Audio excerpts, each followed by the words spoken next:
Hello and welcome back to Warhammer 40k Rogue Trader.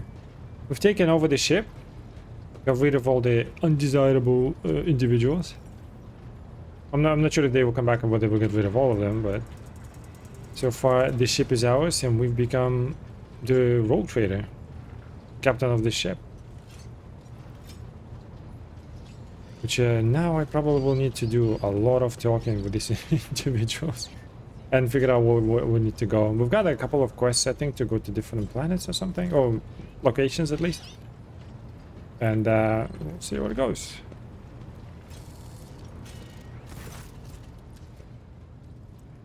A thin, pale woman stands out among the rest of the crew. There is a thick bundle of cables coming out of the back of her skull and disappearing under her ceremonial garment, and you see the grace of a quietly humming vox where her mouth should be. The woman sees you and bows her head in respectful greeting. How may I serve you, Lord Captain? Fellowship 80%. Connect me to the vessel's main channel. I wish to bolster the morale of my crew. Success. The Vox Master nods obediently and presses several switches on the device she's holding. It is done, Lord Captain. You address the crew with a rousing speech and hear your voice roll through the ship, reaching even the normally quiet corners of the vessel. When the broadcast ends, you hear distant shouts of approval. Remind me who you are. Vox Master Octavius Vigdis Suri Otta of the Ptolemon dynasty, the current Vox Master serving aboard your vessel. In accordance with Seneschal's orders, I assumed this duty immediately upon the demise of the esteemed Vox Master Septimus, who was my grandfather. What are the Vox Master's duties? I am ears and the voice of the ship. I supervise several dozen officers and 3 times that number of support personnel, who receive, send, encrypt, and decode all incoming and outgoing messages through the ship's internal and external channels, and we also ensure clean communications and the optimal efficiency of the crew's Vox casters. If you ever want to know what worries and concerns your crew are harboring, what your subjects are whispering about in local networks about after their watches, and what their leaders are clamouring about over shortwave Vox transmissions, just come and see me. I will satisfy your curiosity. You mean spy on them? Have the Vox spirits brought you anything interesting lately? Forgive me, Lord Captain. I have no information that would be of interest to you at this moment. Your appearance is unique. You're a Voidborn, are you not? My appearance comes from my heritage, generation after generation, of people who spend their entire lives in the depths of this voidship.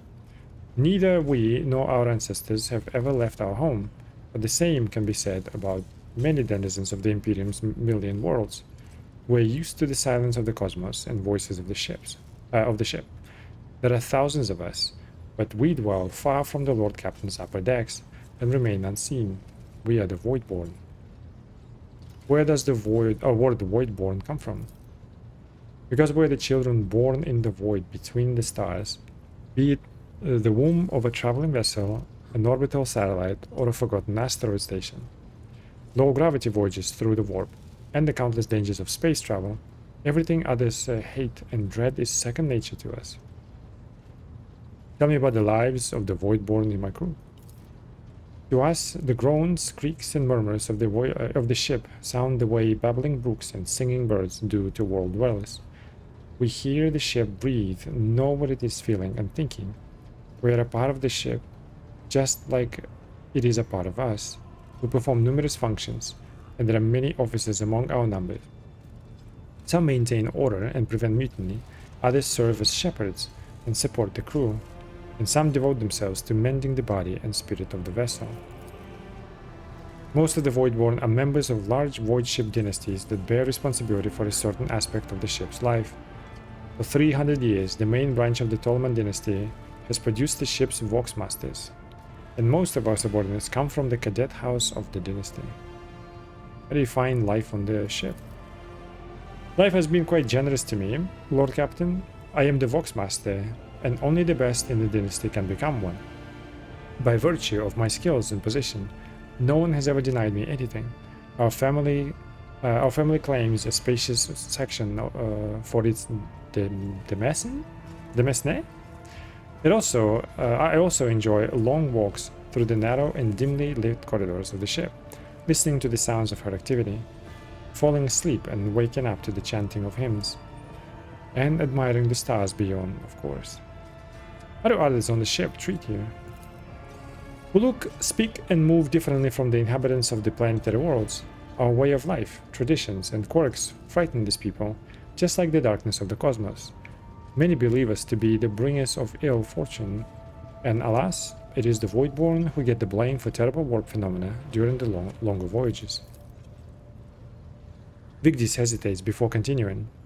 Several years ago, an unfortunate warp jump caused all the food on board to spoil. 15 days later, a hungry and furious crew nearly massacred everyone on the lower decks, blaming us for the misfortune and hoping to restock the ladders with our flesh. Wow. I would have been killed during the mutiny had the deer at last not shown up in the right place at the right time. She came to my rescue, and the scoundrels' fear of her was even greater than their fear of the Voidborn. Looks like you're close friends with the Dina. Webs of tiny wrinkles appear at the corners of Vigdis' eyes, the only hint that the Vox Master is smiling. The Voidborn seldom make friends, especially among the captain's entourage. But you see, many consider Idira to be different. I am different too. We have spent plenty of time in each other's company, discussing regicide over a glass of Amasek. Except Idira changed after one incident, and we started to drift apart. The death of Lord Captain Theodora made her withdraw even more. I do not know if Idira considers me her friend now, but we used to be very, very close. It is good I can still look after her in my own way. You mean spy on her through communication? Perception test failed. Great. I hope she will find the sense and clarity of mind to find her way out of the dark place she's currently in. Okay, so... Well, I don't have high perception, I guess, right? Have you ever left the ship? Oh, I did once, and it was dreadful. It felt like the massive blue dome overhead could shatter at any moment and fall, and my bones would be crushed by the gravity. Vigdis twitches her shoulders, trying to ward off the flood of memories. The ship is my home, Lord Captain, and I would not trade it even for the bounty of 100 worlds. I see. Let us return to business. As you wish, Lord Captain. This will be all for now. Leave to serve, Captain. Let's talk to this guy, Heinrich Montag. The Infernus Master nonchalantly lights a echo stick from a thermal cutter and spreads his arms in a welcoming gesture. Heinrich Montag, at your service. He smells of cinder and echo. His face is sooty, and his belt is laden with a number of heavy tools. You would have taken him for a laborer if it weren't for the greasy, unragged officer's uniform. Remind me who you are. I am just a humble laborer in charge of putting out fires and dealing with emergencies, but everyone calls me the Infernus Master. I guess this is because I answered for them with my life. With your life, you say? That's right. Picture frames roaring at all the ship's systems have failed, including the artificial gravity. You can't make out anything because of the red-hot debris, and you know an explosion is coming. It's a nightmare, but it's your job to evacuate the panic crew, eliminate the cause of the fire, and get the compartment back in working order. Of course, the job description doesn't allow me to risk my life now. He smiles sadly. It is all about management these days, sending the boys and girls into the fire, but it's all nonsense, and if the going gets tough, I won't leave them there alone. What kinds of emergencies does the Infernus Guild deal with? Oh, there are many. Accidents due to external factors, for example. Hits from enemy guns or collisions with hollow objects like the wreckages of other ships. There are plenty of internal causes as well, from system malfunctions and short circuits to problematic cargo. A couple of years ago, something blew up in a hold, nearly burned it to a crisp. And then there is the sabotage. That Voidtvir snake did a lot of damage to the ship. A laborer, then why are you lounging on the bridge? A simple answer is because nothing is on fire. As head of the Infernus Guild, I am mired in the office's routine of reports and discussions. There are several compartment upgrades and refurbishments on the agenda right now, and I have to make sure that fire safety protocols are followed everywhere. Rest assured, I'll scurry back to the technical base to do manual labor as soon as all the paperwork is done. I have other questions, ready to answer them all. Are you being a little too relaxed in front of your Lord Captain? Perhaps because I live under the constant threat of an agonizing death by fire, I have a repressed, what's the word, self-preservation instinct. Or maybe I just relish every minute I get to breathe Iho instead of cinders. I humbly apologize about my manners, Lord Captain. Heinrich continues to smile without a shred of embarrassment. Alright, so do not forget I'm your master, or more informal? I mean, I don't mind. This is fine. I enjoy having informal conversations. I am glad you feel that way. Life is too short to waste it on ceremonies. It is better to present yourself as you are immediately. True? How did you come to be in the service of the Von Valances, the dynasty? Not in the usual way. My ancestors wronged yours and were appointed Inferni as a result. Hard labor, daily risks, plenty of opportunities to atone. Those criminals have been dead for generations, but we're still serving their time. Maybe we'll find redemption one day. I hear that you too have had to deal with injustice and bad-mouthing in your time. Did I? You suffered shame and humiliation sometime in your distant past. Oh yeah, oh okay, so it does play out. I think I have chosen... I dishonored myself with something, right? Or failed an operation which brought shame to me or something. Because I wanted to be like a redemption, I guess. I guess it does play out. I thought it was just a flavor. I hope people will stop judging you for your past mistakes in less than a couple of centuries. Heinrich gives you a sympathetic smile. Tell me more about the Infernus Guild. What interests you the most? Our duty, our state-of-the-art equipment, or our vibrant traditions? How is the guild organized? The Infernus service is split into different brigades according to duties. The heart of the guild are, of course, our liquidators, tough guys with nerves of steel, who put out fires and pull people from the flames. Others are repairmen, dealing with problems like jammed doors, fuel leaks, or broken vents. And then there is a walk-in inspectors, who check the decks to make sure that nothing is blocking any passages or access to communication lines. State-of-the-art equipment, that sounds interesting. The Infernus Master smiles guiltily, sorry. That was a bit of a stretch, I'm sorry. There's no state-of-the-art equipment. The risks of ruining it in a fire are too great.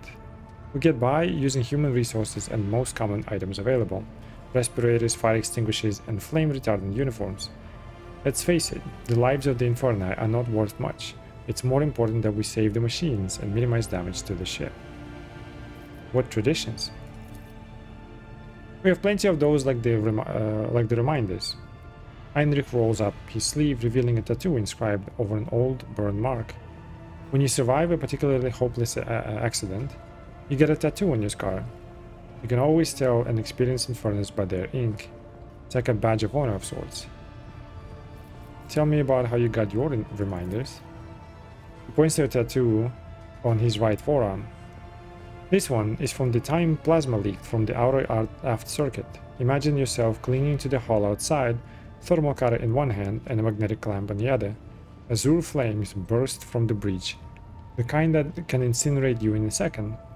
All that separates you from death is a flimsy rope and a void suit more ancient than holy terror. And yet the price I paid was nothing compared to my comrades. He slowly moves the augmented fingers on his right hand. Oh damn.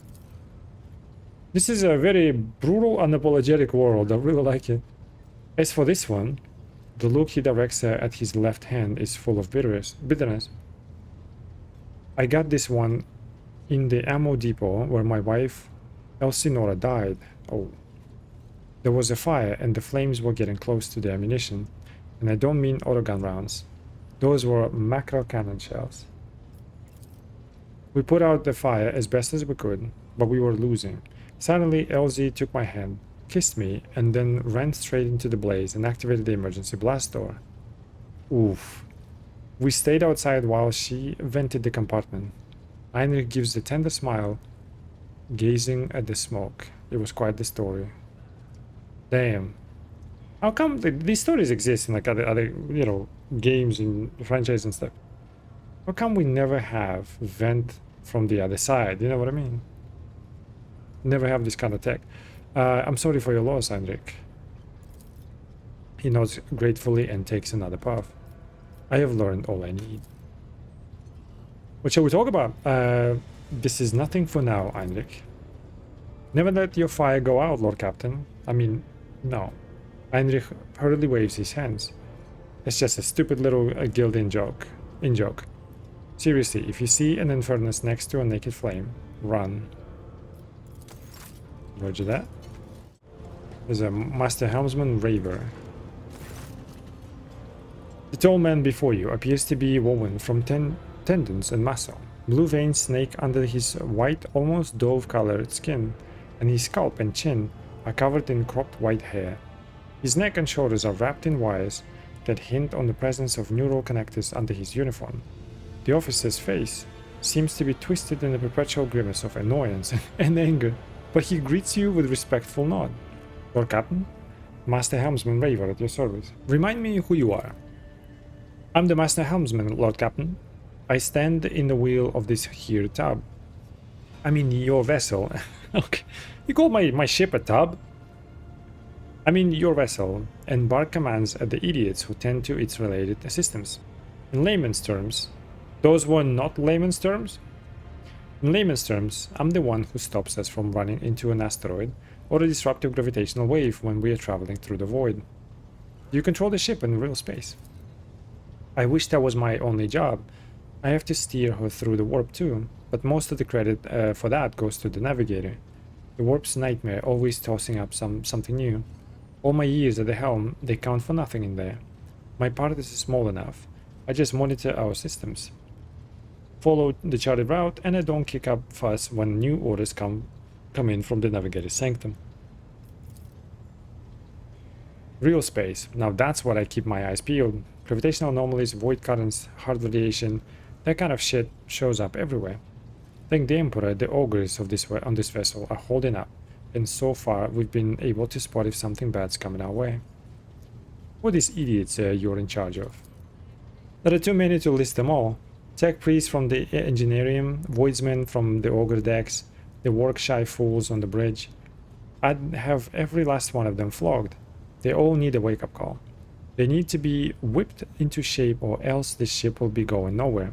Or even worse, it will go somewhere we don't want it. We don't want to. That's enough for now.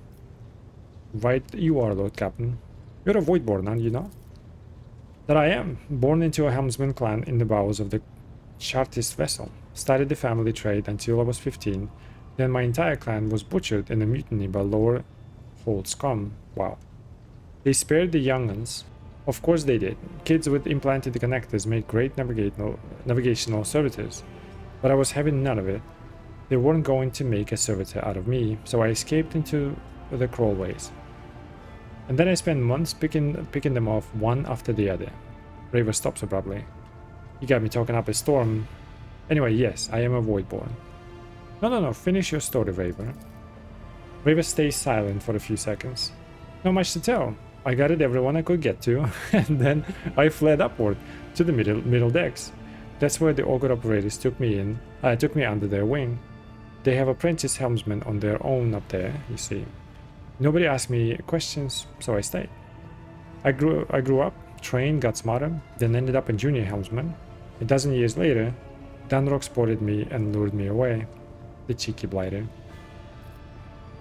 I can see you're not a gregarious sort. Raver's eyes twitches, which makes the grimace on his face even uglier. I've done something to displease you, Lord Captain. Oh, wait, did I say something bad? I actually didn't realize. On the contrary, you're the first person on the bridge who is not tripping over themselves to lick my boots. Oh, I see. The helmsman's perpetually twisted mouth twitches as if he's trying to smile. It looks sinister rather than friendly. Oh yeah? Well, I'm pleasantly surprised myself that you aren't having me flogged for insubordination. Will wonders never cease? River points at the cables around himself. Connecting wires. Once they go into the control panel, I become one with the ship. Except the bloody cogs messed up the wires, stimulus injectors, and connectors when they implanted them. They twisted the wires the wrong way, or burned something in my noggin. Anyway, I can't sleep. It just doesn't happen anymore. What? It's been 30 years of non-stop stimulants and a splitting headache. So forgive me if I'm not all smiles, Lord Captain. Wow. He hasn't slept for 30 years and he has to go on energy drinks and coffee, basically? What the hell? Tell me about the Voidborn. Braver winces and robs his temple. Lord Captain, I mean no disrespect, but you do better to find someone with a knack for conversation. Like Toleman, the new Vox Master. I ain't the talking type. I just get the ship where she needs to go. Best let the folks stick to what they do best. What can you tell me about the other officers? Good for nothing wasters, that's what they are. Each and every one. Take Janris Danrock. Or is it Janris? Take Janris Danrock. That highborn weasel. He fawns over the officers, but some of the deals he makes would get him burned alive. He drags other people into his schemes so they can take the fall for him. One of my junior helmsmen was ferrying goods from Footfall for him, got caught by the seneschal, and ended up in the void hatch. Dunrock couldn't care less. Damn. What are these people, man? These are my crew? The Vox Master, another Toleman like the last one, Void Rest him, is no better. She cut off half the Vox channels the day she took up her post. Said the Vox systems were damaged and the Engineerium had no contact with other modules. But how am I supposed to steer the ship? Collect the cogs reports with the power on my mind? First Officer Verserian, I can't stand him. Like every Navy officer I ever met, he doesn't know a thing about controlling a vessel in the void, but he puffs himself up all the same and throws his weight around. Me and him had to have words a few times before he left me alone. Thank the Emperor Lady Theodora trusted me more than the Seneschal when it came to helming a voidship. So my tank, he doesn't like him? Then there is that woman, what's her name, Class? Lady Theodora brought her along wherever she went. And look what happened to her. I wouldn't be surprised if it turns out it was that witch that delivered her to an early grave, just like countless souls before. I thought that, but at the same time, at some point it seems like she's very distraught about that. I'm just curious how she didn't know she can see a future or something like that. I don't see why anyone would want that walking calamity on their ship, but some would disagree. They say she's friends with young Toleman, you know? Or at least she used to be. Tell me, do you like anyone at all? Raven looks perplexed. What kind of a question is that? I like you, and Lady Theodora before you. Where would I be if I was making cracks about the rogue trader? It doesn't mean that you like me, you just don't want to be dead, right? Yeah, literally he says that. I don't want to die just yet. I must take my leave. Lord Captain? Raven acknowledges you with a nod and turns away. What a guy. So he doesn't like anyone. And he just simply says he likes me so that he doesn't die. Argenta. Alright, let's talk to her. Oh, she has the helmet that I gave her. Rogue trader. Oh, so she does talk. Interesting. Sister Argenta looks tired. There are dark circles under her eyes. Her hair is somewhat disheveled and she moves like she's a little on edge. Rogue trader? You said you have a personal request for me. I indeed have a request, Rogue Trader. The accursed servants of chaos who assaulted this ship took the lives of your loyal crew members, and they orphaned many children, including the progeny of the brave officers who defended their posts until the bitter end. I don't know what customary practices there are for cases like this in Von Valancia's territory, but in the world I'm familiar with, the children of such brave souls could expect to receive some special consideration. Perhaps the rogue trader could meet with the orphans? Okay. Okay, so I either disregard them or make a good arrangements and stuff. Even though we're dogmatic, if there are choices between other options, we'll do Iconoclast, right? Or like try to help them out, lift them up and all that. So make arrangements for meeting worthy of a rogue trader. I will address the orphans with a speech. As you wish, Rogue Trader.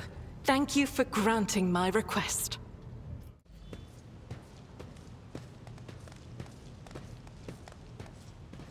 There's one clapping. A group of adolescents, clearly dressed in their finest freshly pressed clothes, forms a straight line before you. Some stare at you with wide eyes, like you're some mythical creature, while others huddle together in fear and look away. Our indefatigable sister has been keeping an eye on those pups. Abelard glances at the gathered children. It is hardly this scholar progenium in here, but we have provided the orphans on our ship with adequate care and instructions. Argenta is standing to the side of the group. At your approach, she perks up and announces, her voice ringing. Brave ones, the master of this ship has appeared before you, the one who guides it through the darkness of the universe. By the Emperor's will, greet your Lord Captain and the rogue trader of House von Valencius. You notice Infernus Master Heinrich Montag standing up a few paces away from the orphans. He watches you with approval and bows respectfully when you meet his gaze. Infernus Master, do you serve as a teacher in your spare time? Not at all, your lordship. I'm just looking out for them. It's Infernus' way to help folks in trouble. It's our job, after all. So we chip in rations here and there and make sure nobody gives them a hard time. We take the older ones into the clan's care if they want. Many in the guild are not our family by blood, but by circumstance. Grandly addressed the group. I, the rogue trader and Lord Captain of the ship, speak to you now. Your parents gave their lives for a just cause and brought honor to the von Valencia's banners and those of the Imperium. I am proud of them, and I believe that you will become their worthy heirs. The teenagers hang on every word with bated breath. Only a few at the far end of the row seem sullen and not particularly impressed by your speech. One of the scowling visitors with the thin scar across his face tosses his head back and says briefly, "So what? Why should we care? Our friends and parents died in their dozens for your noble lot, and you just give us speeches?" Argenta quickly turns to the boy. A flurry of emotions flashes in her dark eyes, like she wants both to calm him and scold him for his impudence. If you have things to say them without fear. I will listen. The boy smiles grimly. It doesn't matter what we say. It won't bring our parents back. And it won't change our fates either. We'll keep slaving away on this ship until we drop and die like our folks, or worse. When the heretics who killed your parents attacked the ship, I was there, I took command, I fought, and I repelled the assault as quickly as I could. But no war can be won without losses. You can only strive to do what is within your power. You heard the rogue trader? His words carry the wisdom of the Imperium. It is hard to say whether or not your words have left an impression on the boy, but he nods slowly. Then he catches himself and gives you an awkward bow. Abelard gives a sign, and servants immediately emerge carrying packaged treats with the von Valencias emblazoned on their wrappers. It appears that the seneschal came prepared for any contingency.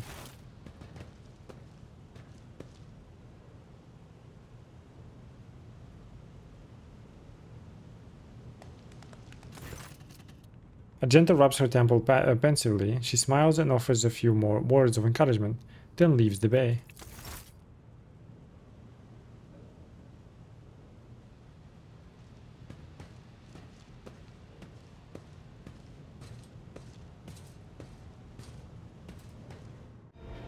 Tell me about yourself, Adeptus Sororitas. Gladly. There are none more faithful to the God Emperor than my sisters. We fight against his enemies by the will of the Holy Ecclesiarchy. I beg your pardon, rogue trader. Here I am talking about what every lesser noble in the Imperium knows. So what exactly are you interested in hearing about? To be fair, I don't know a lot of these things. I only played Dawn of War 1, and that's it. They say the Adeptus Sororitas are the fiercest in their faith among the warriors of the Imperium. Is it true? It is. The Sisters of Battle are a fire lit by the God Emperor. They are the echo of his voice that travels through the dark expanses of the universe. We bring his wrath to heretics, mutants, and other enemies of humanity. We protect the faithful from the unholy and unhallowed. Sometimes with words, more often than not with a bolter. And a flamethrower. From Dawn of War I know Sisters of Battle. To be fair, I played the Dark Tide as well and Space Marine 2 and 1. But in terms of lore, like deep stuff, I don't know anything. Are all sisters truly as faultless as you say? Even the novices of the Adeptus Sororitas are drawn from among the most worthy. Those who have taken the vows and become a full-fledged sister are the best of the best. tested by trials of body and spirit. Yes, there have been cases when a sister stumbled or showed weakness, but do not expect to hear a story of depravity or downfall from me. Each such occurrence is a great tragedy for us all. Light cannot bear the smallest speck of darkness within. And thus those who have trespassed or shown weakness of spirit are given a chance at redemption. They are called Sisters Repentia, and may the enemy tremble before her, for nothing can stop a sister of battle who yearns to be cleansed of fault and weakness. Coincidentally, Sisters of Battle happen to be my favorite faction in Dawn of War 1. By the way, isn't she wearing like power armor? I wonder. Wearing nothing but robes, no armor, eviscerator in hand. Those sisters who have once faltered find repentance on the battlefield. Their lives are seldom long, but a death in the name of purgation is a better fate than to live with a shadow in one's soul. What order are you from? Once I had completed my novitiate, I was sent to the Calixian branch of the Order of Our Martyred Lady, assigned to the Orders Pronatus. The Order's mission is vital and noble.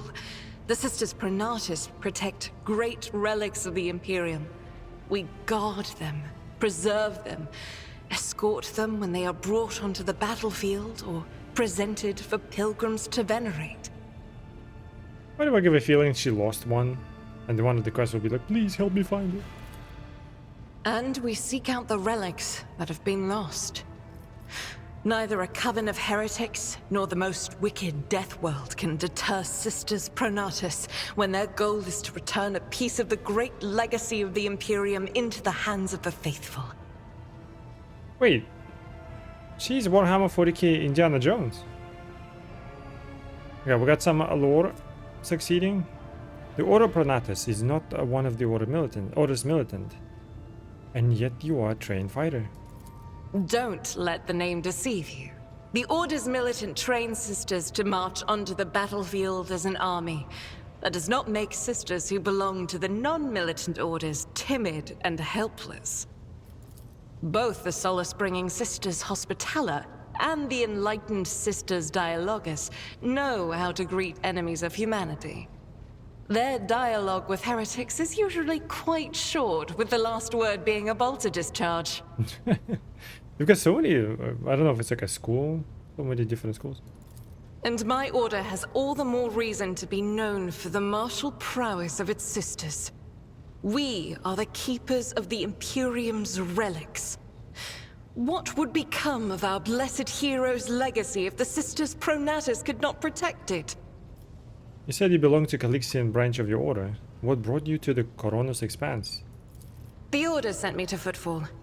My undertaking was to assist the local priesthood of Drusians in caring for a sacred reliquary that had been there since the time of Parsimus Duane, the station's founder. Are there any other members of Adeptus Sororitas in the Coronos Expanse?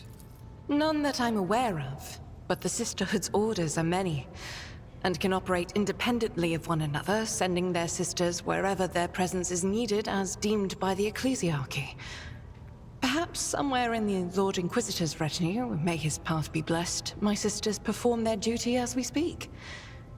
I wish it were so. Even a single evening spent in joint prayer and training would bring me joy. We need to find our sister. I have no more questions about the Sisterhood. Should any more arise, keeping them to yourself would be imprudent. It is a virtue to take an interest in holiness. Tell me about yourself. About me? I am the Emperor's daughter and his servant. What else is there to tell about me?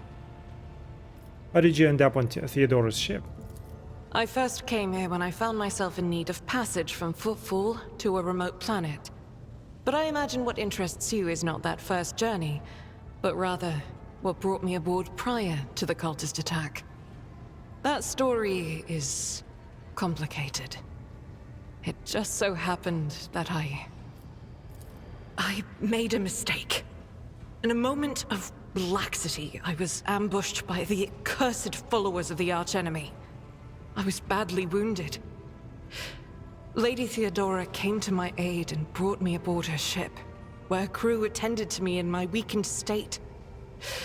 It all happened not too long ago.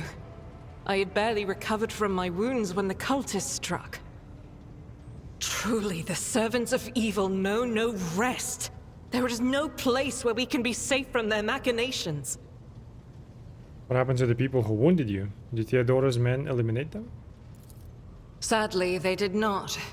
Lady Theodora was in a hurry and chose not to stay on the planet. Her people took me to a ship while I was unconscious, and when I came to my senses, we were already flying away. How I pray to come face to face with those heretics once more, and it's bound to happen someday. I really hope so. Is it difficult for you to accept that you made a mistake? It happens even to the best of us. My mistakes are my burden to bear. I'll find a way to atone for them. Where did this happen? On one of the recently discovered planets in the Expanse. No one suspected that it had already been tainted by the filth of heresy. Had I known it beforehand, of course I would have been on my guard. We could go to that planet and deal with the Chaos Worshippers. Yes. The path to that planet was lost. All the knowledge is gone, along with the previous navigator. It would take immense effort and resources to rediscover the route. The heir to the von Valanci's protectorate must have plenty of other issues to deal with right now. Perhaps later, when the skies above our heads have cleared. Cool. What was it like traveling on Theodora's ship? I hadn't been here that long. Just one journey from Footfall, and the other journey, the majority of which I spent in the confines of the medbay. I can't tell you much about the first voyage. I was more focused on prayers and ruminations than on the people around me, or the journey itself. During the last journey, Seneschal Viserion stood out for me. He came by several times to ask about my health.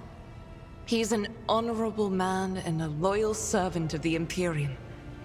I think he is as meticulous in his inspections of the logistic systems as he is in his inquiries about the health of the occasional sister of battle aboard the ship. But not all of Theodora's people have earned my trust. You know who I'm talking about. Idira? There is no place for Idira Tlas among the God Emperor's faithful. I'm surprised she wasn't in league with the cultists. And I'm equally surprised by how deep heresy and treason run in this place. I'm glad we all made it through that dark hour. May the day that follows be bright. I'm curious if there's like conflict between companions and one day they just fight each other. Like Baldur's Gate 3 style. I don't have any more questions, thank you. As you wish. And then I have another question. What is it that's keeping you in my retinue? The ship was targeted by heretics, which means that my presence here and the assistance I provide to you are my sacred duty. Sooner or later, I will likely have to return to Footfall to protect its reliquary, but for now, I wish to remain a part of the Rogue Trader's crew. Enjoy your company, Argenta. I hope that you remain in the crew and that this ship becomes your home. Those are very courteous words, Rogue Trader. Thank you, both for your words and your hospitality. Thank you for this conversation. Until next time. Lord Captain. Abelard surveys you briskly but meticulously as though he's inspecting you for shortcomings. Then he offers a courteous nod. Let's talk about things that may be useful to me as the rogue trader. A noble aspiration, Lord Captain. I am ready to acquaint you with all the particulars that interest you. There's gotta be a lot of reading today in this episode. But if we get through all of that, I guess that the next missions will go much easier. But I do want to know everything that you got to say. I always usually like going for every bit of information. Outline the situation in the Coronis Expanse for me. What do I need to know and keep in mind? This is a topic for an official briefing, not a casual conversation. But I will try to answer succinctly. And if you permit, in my own words. The Coronis Expanse is considerably removed from the heart of the Imperium. This means that local warp routes become useless within months. Established pathways are regularly subject to attacks from all kinds of rabble. And in the only major port, the Imperium's frigates find themselves moored alongside pirate vessels. Until recently, the Coronis Expanse could hardly have been called a region of the Imperium. The situation has changed with the arrival of the Lord Inquisitor, but not by much. This place operates under its own rules, you see. More radical, so to speak. But ones that allow for a non-standard approach where there is a promise of victory. The Coronis Expanse is considered rogue trader territory for a reason. Only rogue traders have sufficient military might, audacity, and the rights granted them by the warrant to survive the leap into the unexplored part of the Expanse, and in the event of a successful outcome, to hold on to whatever they manage to capture on the frontier. Who are the main players I need to be aware of in the Coronis Expanse? In the first instance, you should treat official representatives of the Imperium with respect. The Expanse may be on the fringes, but it still numbers among the territories of the Golden Throne. The arrival of the Lord Inquisitor has turned the Coronis Expanse into a less wild and uncontrolled region, to the regret of some individuals who had grown inured to the local lawlessness. So we're gonna have some friction. Rogue traders such as yourself are also servants of the Imperium. They have been accorded special rights and powers. They wield immense authority within their territory, and they enjoy absolute respect in other parts of the Expanse. The most powerful of them are Kalagos Winterscale and Incendia Bastal Chorda. Tread carefully when dealing with either of them. Okay. Don't we need to talk to Winterscale, I think? To get more crew? If we are to speak of unclaimed territory, which is what Footfall is, among the scum that dwells on that handful of asteroids, there are 3 factions that wield considerable influence in the sector.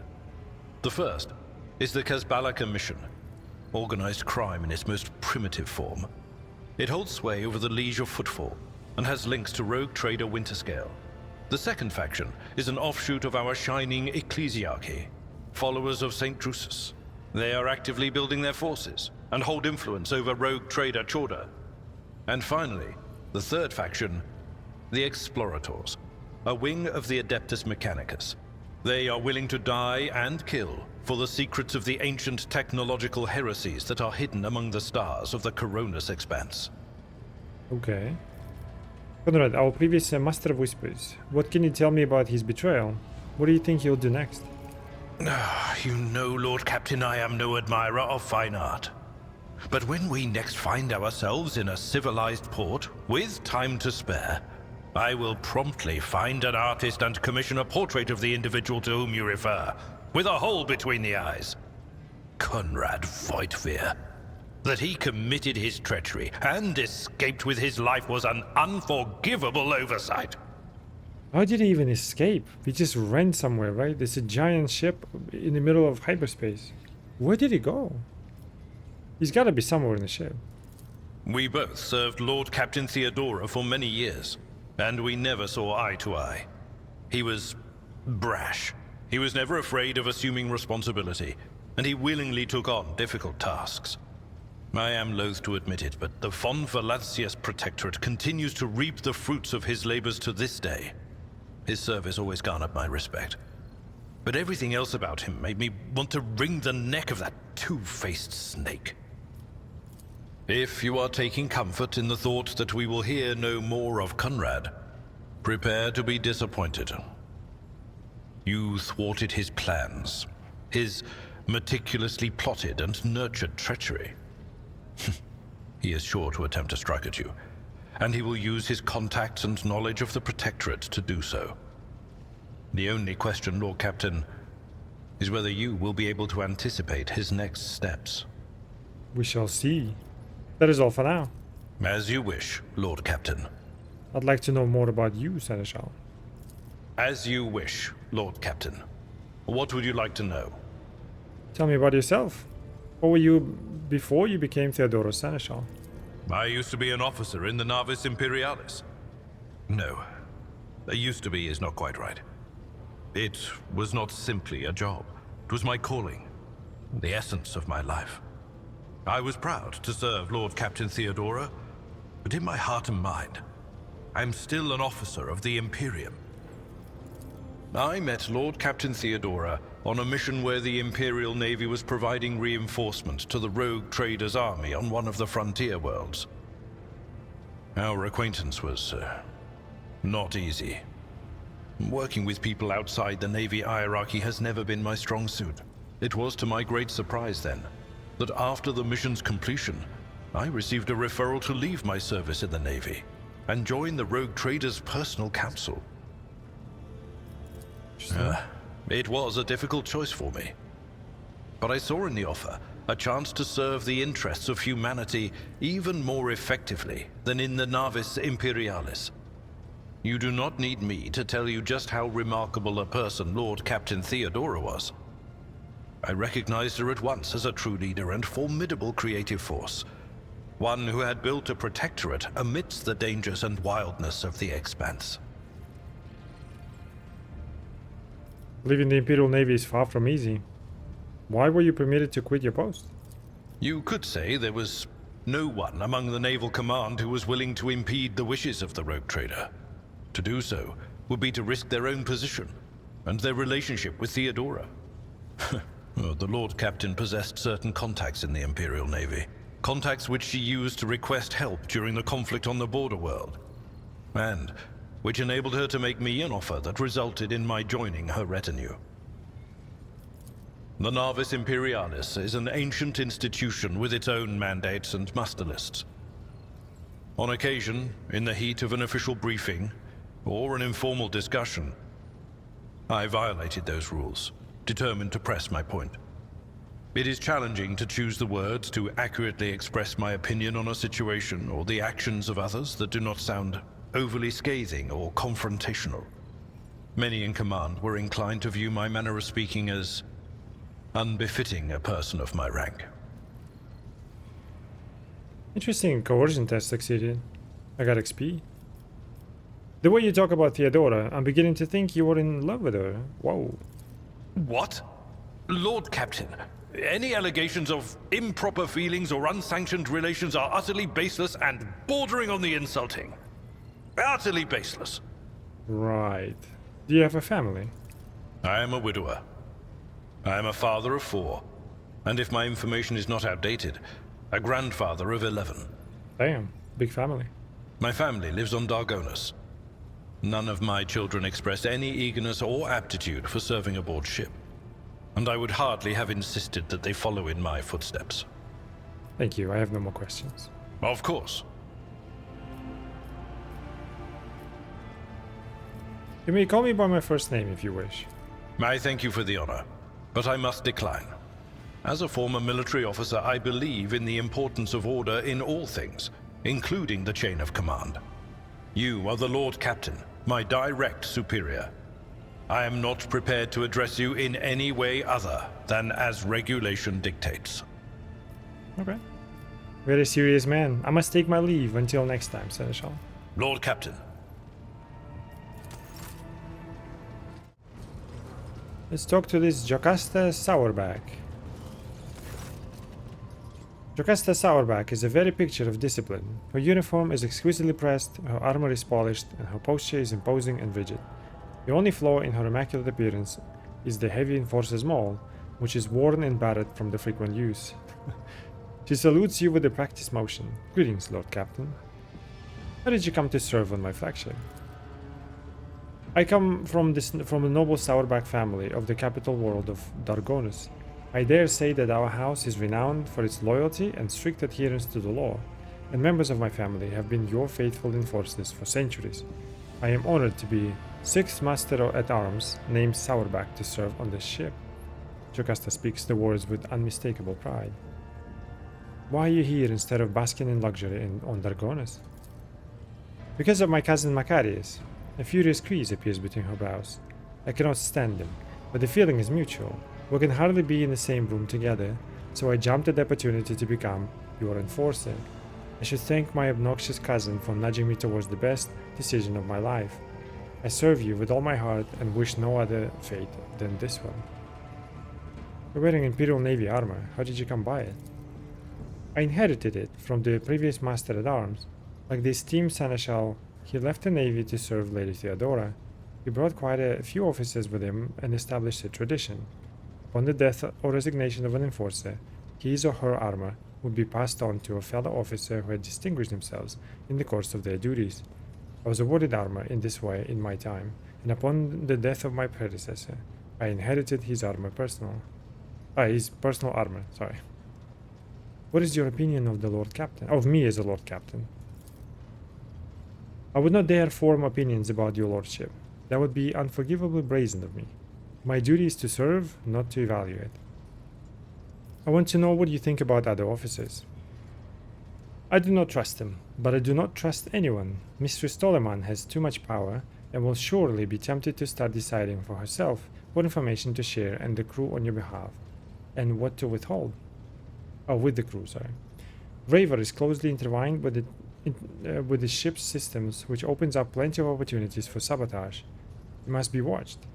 As for Dunrock, forgive me, but a man of his size and habits cannot help but steal. What? What can you tell me about Abelard? The Seneschal is a model of competence and fidelity, and all the officers and forces look up to him with gratitude.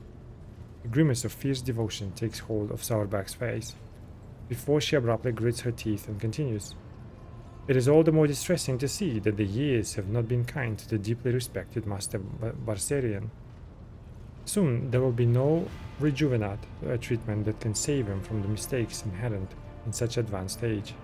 But we are ever watchful and will be there to steady the trembling hand of the honored veteran if need be. I want to know more about your service. I am ready to answer any questions, Lord Captain. What are the Masters-at-Arms' duties? I am responsible for upholding safety and order aboard the ship. Guard duties, patrols, finding and punishing troublemakers. In addition, my enforcers ensure that the crew follow all directives and carry out their task properly. As they say in my family, a servant who shows disobedience today prepares a riot tomorrow. Interesting. There are thousands of people aboard this vessel. How do you maintain order? 2 words, Lord Captain. Suppression and fear. Isn't that 3 words? The base nature of the rabble cries for an iron grip, lest they give in to their animal urges. We have many well-tested measures to prevent it. Random night searches, preventive interrogations, corporal punishments, and executions. Of course, the laws of the ship are equally applied to the officers. We eradicate the canker of insubordination wherever we find, without mercy. I hope you will not repeat the mistakes of the previous Master-at-Arms. Oh. You can be sure of that. He was a fine enforcer, but suffered from the fatal flaw of trusting his associates. I myself lack that weakness, and trust no one except you, Lord Captain. I haven't earned the trust, it's just simply because of the rank, right? Literally just now they coronated me. Yes, Lord Captain, that is all for now. Proud to serve the dynasty. High factorum Janris Dunrock. The corpulent man in lavish clothes bows before you, not without difficulty. A silver skull whirls over his shoulder while the fingers of his augmented hand drum against the sheaf of papers he is holding, and he regards you with attentive interest through the lens of his magnifying implant. Greetings, your lordship. Janris Dunrock at your service. Remind me, what is it you do on my ship? Like I already claimed the ownership of the ship, and just like, yeah, that's my ship. We just started, you know. As the High Factorum, my duties encompass anything that might enrich you and your protectorate. I see to it that suppliers deliver all shipments on time, that our partners do not weasel out of their promises, and that all servants remember that the Emperor's grace can only be earned through toil for the good of the von Valencia's dynasty. I also make arrangements to ensure that our hold receives less than thorough inspections by port customs officers, and I find buyers for whatever you wish to sell. Oh, I think that was the market pop-up or whatever, right? And of course I ensure that the protectorate's worlds prepare their tithe in a timely fashion. Let none ever say in my lifetime that the dynasty has disgraced itself with a late payment of this sacred tribute. How did you come to serve the von Valence's dynasty. I come from Dargonis, your lordship. I've been a subject of your dynasty since birth and have always strived to be of use to the great rogue trader. Alas, it was not my fate to be the primary heir of my own family, due to my being 15th in line for the title, so I decided not to stand in the way of those behind me, in case they attempted to shorten the waiting list at my expense. Okay. Yanris lets out an almost kindly chuckle. While my brothers and sisters schemed against one another, I studied the exact sciences and mastered bookkeeping, the greatest art of the adeptus administratum. I must admit that the accumulation of wealth, something one can control, is far more exciting than hunting, carousing, and the other traditional amusements of my noble peers. What was it like working with Theodora? Oh, now that's a tricky question, your lordship. Do you ask it of everyone, knowing they risk losing their head? Should they let slip a careless remark about your predecessor? I shall put it in this. Working with Lady Theodora was never boring and always profitable. The Imperium has billions of subjects, but very few do what they love and what they are best suited to. I would say Lady Theodora was one of the fortunate ones. She was a moral rogue trader, and she surrounded herself with those who excelled at and loved their work. Hers was a rare talent indeed. I like how they openly say, it's not that I don't like you, but I cannot say that I don't like you. So I'm gonna say, I like you. That's very interesting. I wish to know what you think of your fellow crew members. Keeping tabs on your subordinates. A wise move. Tell me who interests you, and I'll endeavor to be honest as possible. Yannis' eyes light up. He's obviously eager to speak his mind. Tell me what you think of Seneschal Abelard Verserian. Lady Theodora managed to do what even the Imperial Navy could not. Teach Master Verserian to carry out orders that he fundamentally disagrees with. I do not know what methods she used, but the result is impressive. Having said that, there is something else you need to know, Lord Captain. Your Seneschal is capable of being something far greater than a mere conduit for your will. He possessed the cunning and experience to run the Protectorate passably whenever Lady Theodora was away. And that really is saying something. Keep an eye on that, old officer, I say. Or alternatively, turn him into a faithful ally. That's an interesting remark. It's like Seneschal has like a diverging path within the story, maybe. This is interesting. Or maybe maybe I make him Lord Trader. Because he's kind of implying that he's good on his own when Lady Theodora is away. Which means basically a rogue trader, right? Like at least in maintenance. Or I stay as a rogue trader and keep him as my faithful ally. I'd like to hear your opinion on Kunrad Voigtvier, the former Master of Whispers. I hope I never see him set foot aboard this vessel again, not even as a servitor. Although he would be able to do at least some good that way. Someone has to clean the latrines, after all. The Factorum's bloated face grows stern. He gave us all quite a fright on that ill-fated day, Lord Captain, and still, to speak candidly, I never enjoyed Master Voigtvier's company, but I believed him to be a man who knew how to do his job. Regretfully, I was mistaken. It turned out that Kunrad lacked the most important quality for the Master of Whispers, unwavering loyalty to the rogue trader, and his failing came to light in most deplorable manner. What do you have to say about Vox Master Vigdis Toleman? Ah yes, the Voidborn. You know, in my family we use such creatures as quarry whenever we went hunting. Mutants are the bane of humanity, an unseen tumor that threatens to end us all. But I digress. Wow, this guy is interesting character. In a brief time Toleman has spent in post as Vox Master, I have not noticed any significant flaws in her character or anything that would make me question her professional qualities. Needless to say, she is very diligent, as is any Voidborn seeking to earn their master's affection. I believe you can trust in her skills and loyalty. Are Voidborn basically any RPG's elves? Because elves are usually like they're smart and interesting, but always enslaved, right? In some kind of like service, basically. It seems like Voidborn are kind of similar to that. I know they have Eldari in their world, right? Like, it's like space elves, I guess. But in terms of treatment, right? It seems like Voidborn are basically treated as like subhuman type thing. At least according to this guy, he seems to be some kind of big, noble family that would keep Voidborn servants. I mean, he did say it, right? During the hunting, they actually had that, which is crazy. I want to discuss something else. And how open... This world overall, right, of the Warhammer, is very interesting. Very unapologetic. I do like that. It's very dark. And you just have to navigate that, whether you agree... Like, either you agree with it, right, or you don't agree with it, and you just kind of go with it. I do like that a lot. Very rare nowadays. I want to know more about people who buy our plunder. Of course, Lord Captain. Who interests you exactly? We most often deal with the followers of Saint Drusus, the Explorators, the Kasbalika Mission, and Emperor, forgive us, the Fellowship of the Void. What do the followers of Saint Drusus acquire from us? The Drusians still hope to bring the Coronis expansion to the warm embrace of the faith, just as their flock hopes to receive the aid of the Drusian missionaries. Each crate of food, shipment of clothes, or box of medicine marked with your seal is a sign the rogue trader himself believes in the sect's future success. Reverend Hieronymus is the first among the Drusians and is most often seen in the Footfall's grand atrium. A gloomy fellow, but some almost believe him to be a saint. Tell me more about the Explorators. Members of the Explorator Cognizance fleet, which has been roaming the Coronis expanse for a good while now.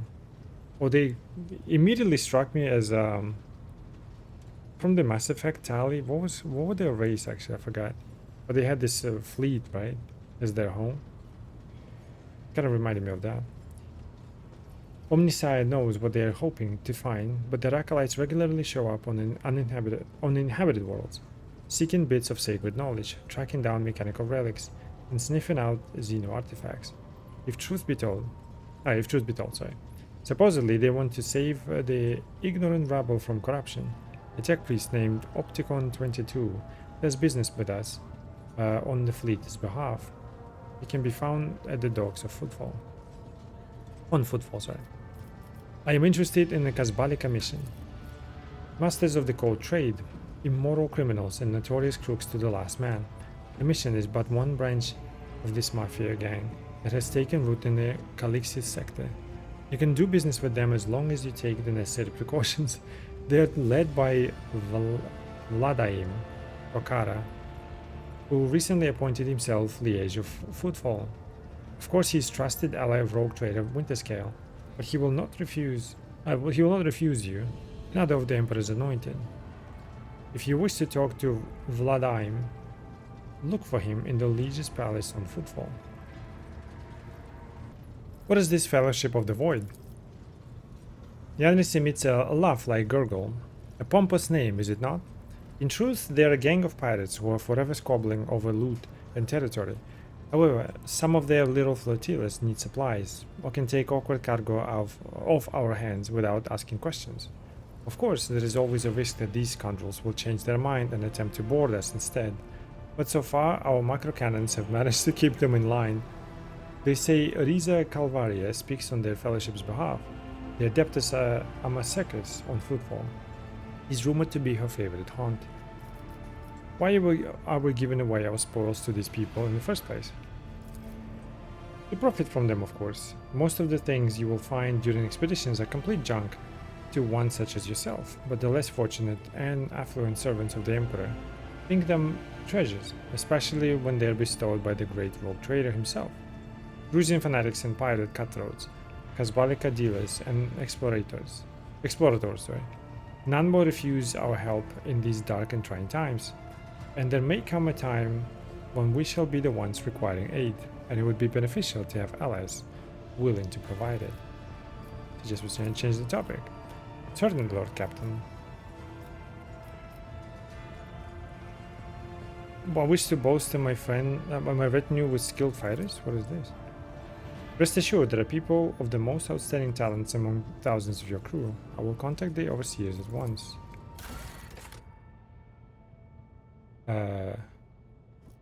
Oh, are these some kind of... Wait, I don't get it. I can just get another companion for free. Wait, are my companions gonna die to the point I'm gonna be alone? So this is the way of doing it. I don't know. Like, what is this? I'm not gonna use the services. Not sure what this is actually. My retinue and I are in need of training. We'll show you our sparring chambers at once. Reset progress. Oh, interesting. Oh, I can respec them? Oh. Enough questions for now? I shall return later. I shall await your instructions, Lord Captain. Okay, so I'm not sure why I can train another companion. Almost like a mercenary. I'll keep only my companions from the story. I think that would be more interesting, right? Alright, the last companion, at least on this bridge, so let's talk to Idira. The tall, middle-aged woman stares straight ahead, her eyes vacant as she rubs the implant at her temple. Her collar is undone, and one of the clasps is on the verge of falling off. Sensing your presence, Idira turns her head towards you and offers you a crooked smile, even as her eyes look right through you. Idira, about your abilities. What are you talking about, Lord Captain? You're a psyker. Psykers are only granted the right to live with the Emperor's blessing. Have you ever been to Terra?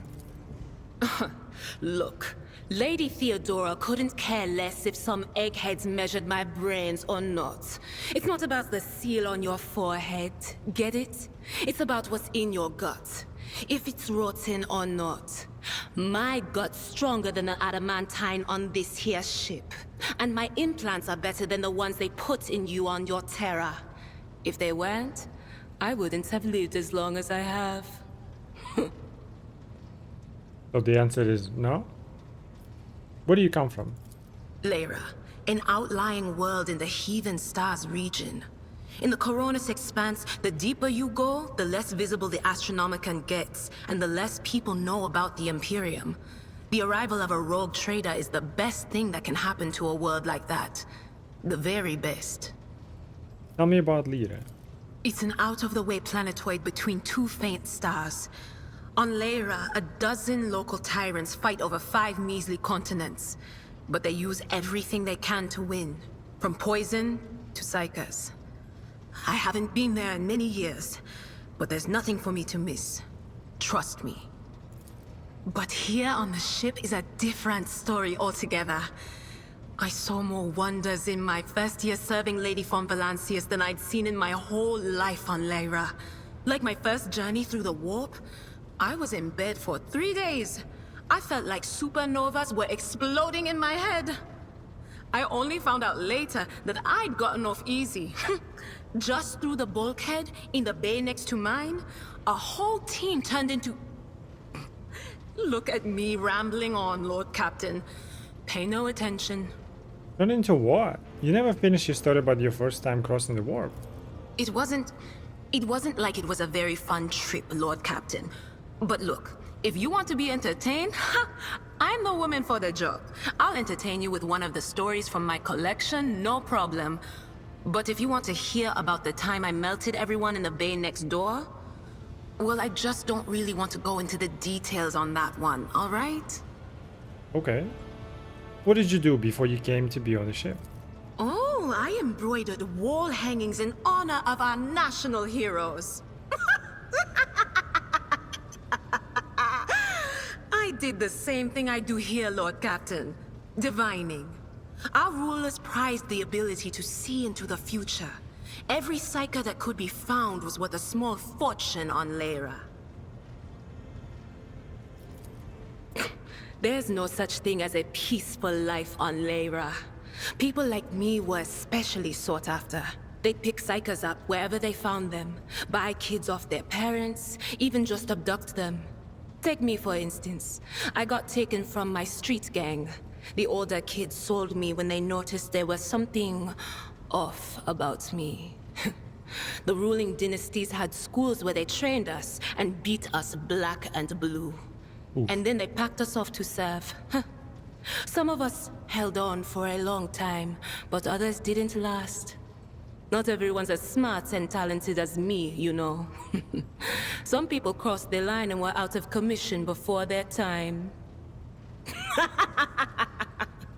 That laughter. How did you end up in the Rogue Trader's service? Theodora von Valancius paid a visit to the ruler I was serving at the time. I don't know what the visit was for, and it's no business of mine anyway. I can still remember the way the voices in my head changed when I looked at her. They were practically screaming. She had so much behind her, and plenty ahead of her too. And as I gawped at her, all of a sudden I heard a whisper. A hint, a suggestion, nothing more. But I know the difference between idle chatter and a real threat. I seized my chance and approached Theodora. I managed to whisper a couple of words in her ear before the wardens dragged me away. They beat me and locked me up. No wonder. It wasn't my place to converse with outsiders. And then, Theodora's people came for me. They broke down the wall, butchered their guards, also I could tell them my warning in full. So I said the rest, but I didn't want to go back to my old life. And so I entered the service of the von Valancius dynasty. Have you ever been off the ship? A few times. Not many. And if I think about it, why would I want to? I've got everything I need here. All the whispers I hear are familiar ones. They almost feel like family. And if I want to hear about the nightmares off the ship, I can, after some Amisec. But don't go getting the wrong idea. If I have to, I'll follow you to the edge of the galaxy. If you have to. But Of if you don't course, have Lord to? Captain. Got a new story for me, Adira? You bet I do, Lord Captain. Okay, so we went to Footfall once. Well, I mean, Lord Captain Theodora went to Footfall a lot.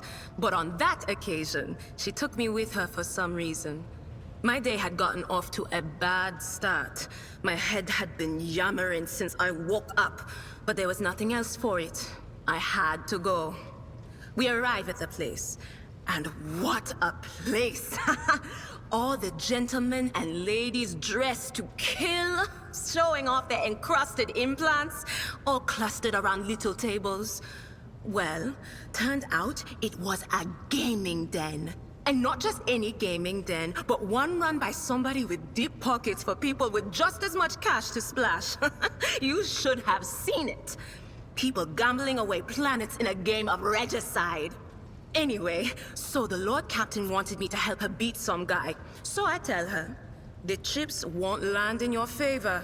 You'll get a bad hand. Don't sit down at that table, your ladyship. But did she listen? Of course she didn't. If there's one thing she never lacked, it's stubbornness. So they sat down and the cards were dealt. I'm hovering around like I'm not involved, but I'm keeping my eye on things. And everything in my head keeps getting louder and louder. Anyway, it's a good thing I realized in time that my mind wasn't going haywire over a losing hand, but something else.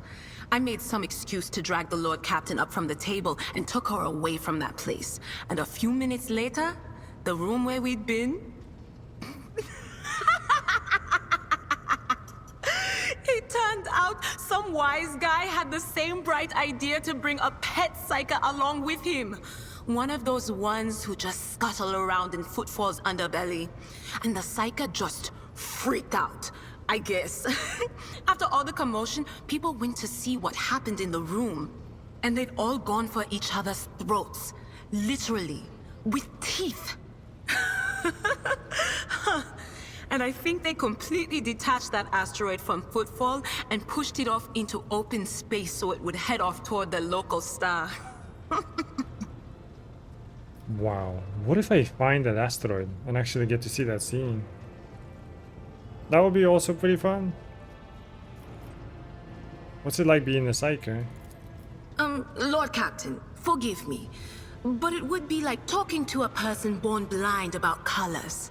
I could spend hours explaining, but it wouldn't make any sense to you. Oh, if I chose a Psycho class, she probably would talk differently, right? Every Psyker feels their connection with the warp in their own way. One person might see spots and shadows out of the corner of their eye. Another feels fingers running down their spine. As for me, I've got a door in my head. One that's open just a crack. There's no way to close it, no matter how hard I try. I've just had to get used to the whispers from the other side. When I need to use it for work, I listen in more closely. But I usually just try not to notice it. How do you live with this whispering in your head? Training, habit, and a little amasec and a couple other things you can get on the lower decks. If you put all those together, it makes things bearable. Sometimes I even wonder if I'm imagining half the voices I hear. You know, when life on board gets a little boring. Better than listening to the living, anyhow. What would happen if your door burst open? Well, if the door opens, that means somebody's planning to come in, right? But screw them. They're not coming through. Trust me. I know how to keep my valuable head locked up tight. Aren't you afraid of losing control? Only losers who are afraid of their own gift lose control. Or idiots who never figure out what they are before it's too late. Or little kids who want to play around with their shiny new toy. If you don't know the limits of your abilities, or you're always bouncing around in your own head, that's a recipe for disaster. Can you see my future? All right. That's what I'm here for, after all. So, I'm just going to lean on that door in my head a little more, prick up my ears, and listen to what the warp's got to say about you. If you'll allow it, I can listen right now. So the warp knows my future? They actually have this ability? Sure. All right. Let's hear what they're whispering about you.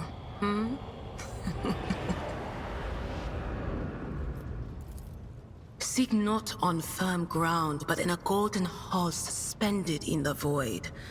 There waits a child without kin, but with a name blind to truth.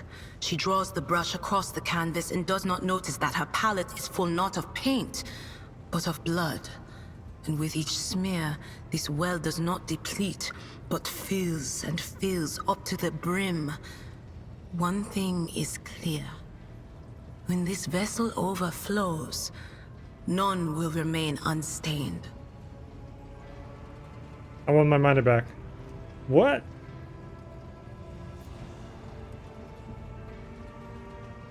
Interesting. I don't know what that means. Among the blind men and false prophets, a red-robed sage seeks the answer to a question. He does not know that it is not the answer he must seek, but the question that will draw everything into focus. Will you help him, rogue trader? But mark that sometimes ignorance is sweeter than oblivion. The hell? There's gotta be some kind of side quest or something. A chained hound chases after glimmers of the aurora, but sparks in the scent of oil confound his nose. A chain trails after him. What will happen if you pick it up? Will you become his master, or merely another beast in the pack of his true lord? Are these some kind of like 3 side quests or something? This sounds like some kind of quest. The first one made no sense though. The glow of dawn bursts forth from its prison.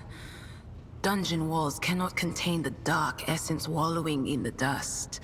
A naive cub pushes his nose into a familiar hand, one that holds death in twisted glass. Cherish it or cast it off as a burden. The sword of change has already been raised. What is one more life to it? Sounds like some kind of legendary item, Sword of Change. That uses life to use it? I don't know. I'm sorry, Lord Captain. The voices are going wild. I can't make out a thing. I'll try to rein them in, somehow. But for now... Did you know Theodora von Valencia as well? None of the officers knew the Lord Captain well. Not even Abelard, and she was always closer to him than anyone else. She told me from the off if I ever listened to anything in the warp about her without her permission, I'd be going out through the airlock. I'm not an idiot, so I never stuck my nose where it didn't belong. Only when I was asked. It's hard to wrap my head around the fact that she's gone. Lady von Valancius gave me everything I have. She opened the stars to me and the paths between them. I still think I can hear her voice. Things are strained between you and Argenta, isn't that right? The little sister is afflicted with her own set of voices. Ones that whisper to her about corruption and heresy. The silly girl doesn't realize that if she wants to find the source, she needs to start by looking in her own head. I must take my leave. Of course. Always at your service. Whenever you need me. She's a bit kind of crazy, but very interesting character. I'm curious what's gonna happen.